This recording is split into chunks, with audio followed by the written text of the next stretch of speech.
Eto po yung minsang dahilan kaya't ayaw pong gumana ng generator natin, sirang ignition coil. Eto po yung nagbibigay spark sa ating spark plug. So paano nga ba ito i-check? So ganito lang po yan, idikit nyo po ng konti sa makina or sa metal parts at subukan nyo po kung merong spark na mangyayari.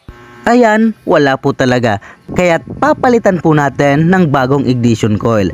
So, sa mga naghahanap nga pala ng ganitong ignition coil, check out nyo na lang po dyan sa Yellow Basket. Ayan, naikabit ko na at testingin po natin kung gagana etong bago natin. Ayun, ang lakas. So, ingat-ingat po tayo dahil nga masakit po yan. Ayan, ikabit na po natin yung spark plug cap at assembly na po natin para matesting na natin.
Ayan, okay na ulit at gumagana na.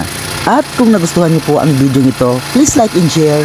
And subscribe nyo rin po ako sa YouTube channel.